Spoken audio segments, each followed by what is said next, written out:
Hello friends, you all are amazing and welcome back to our channel. આજના આપણા વિડીયોનો topic છે સરદાર વલ્લભભાઈ પટેલ. આજના વિડીયોમાં આપણે સરદાર વલ્લભભાઈ પટેલ વિશે સરસ મજાનો નિબંધ જોવા જઈ રહ્યા છીએ. તો ચાલો શરૂ કરીએ. સરદાર વલ્લભભાઈ પટેલ, જેને ભારતના લોખંડી પુરુષ તરીકે પણ ઓળખવામાં આવે છે, તે ભારતના સ્વાતંત્ર્ય સંગ્રામના અગ્રણી નેતા અને દેશની સ્વતંત્રતા પછીના યુગમાં નિર્ણાયક વ્યક્તિ હતા. તેઓનો જન્મ 31મી ઓક્ટોબર 1875ના રોજ ગુજરાતના નડિયાદમાં થયો હતો. સરદાર વલ્લભભાઈ પટેલ વ્યવસાયે વકીલ હતા, પરંતુ તેમના દેશ અને તેમના લોકો પ્રત્યેના તેમના પ્રેમ તેમને રાજકારણી અને સ્વતંત્રતા સેનાની બનાવ્યા. સરદાર વલ્લભભાઈ પટેલે તેમની રાજકીય કારકિર્દીની શરૂઆત 1917માં કરી હતી, જ્યારે તેઓ ગુજરાત સભાના સચિવ તરીકે ચૂંટાયા હતા. તેનું લક્ષ્ય ગુજરાતના લોકોના હિતોનો પ્રોત્સાહન આપવાનું હતું. તેઓ ભારતીય રાષ્ટ્રીય કોંગ્રેસની રેન્કમાંથી ઝડપથી ઉભરી આવ્યા, જે મુખ્ય રાજકીય પક્ષ હતો જેને બ્રિટિશ શાસનથી ભારતની સ્વતંત્રતાની લડતનું નેતૃત્વ કર્યું હતું.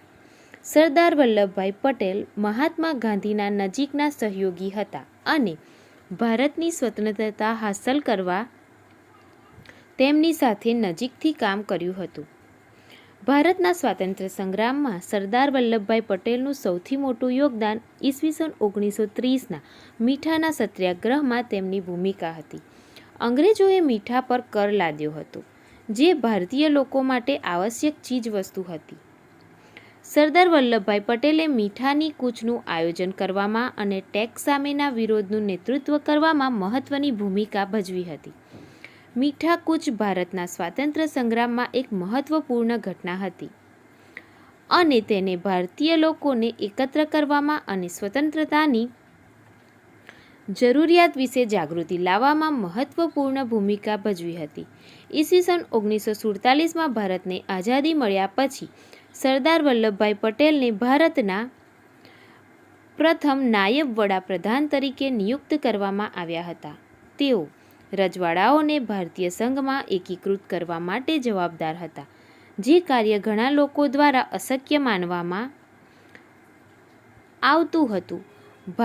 સરદાર વલ્લભભાઈ પટેલના નિશ્ચય અને રાજકીય કુશાગ્રતાએ તેને આ સ્મારક કાર્ય હાંસલ કરવામાં મદદ કરી.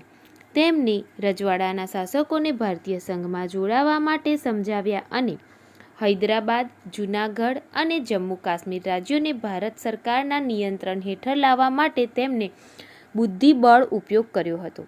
રજવાડાઓને એકીકૃત કરવાના સરદાર વલ્લભભાઈ પટેલના પ્રયાસોને કારણે તેમને અખંડ ભારતના શિલ્પી તરીકેનું ઉપનામ મળ્યું.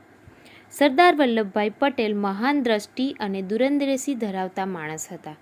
તેઓ દ્રઢપણે માનતા હતા કે ભારતમાં એકતા રહેશે તો જ મહાનતા પ્રાપ્ત કરી શકશે. તેમણે વિવિધ પ્રદેશો, ધર્મો અને જાતિઓના લોકોને એક સાથે લાવવા અને રાષ્ટ્રીય એકતાની ભાવના બનાવવા માટે અથાગ મહેનત કરી.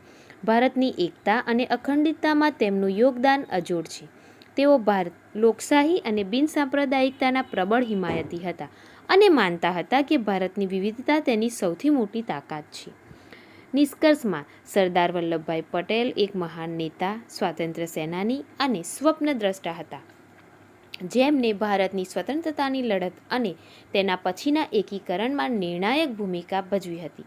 તેમનો વારસો ભારતીયોની પેઢીઓને અખંડ અને સમૃદ્ધ ભારત તરફ કામ કરવા માટે પ્રેરિત કરે છે.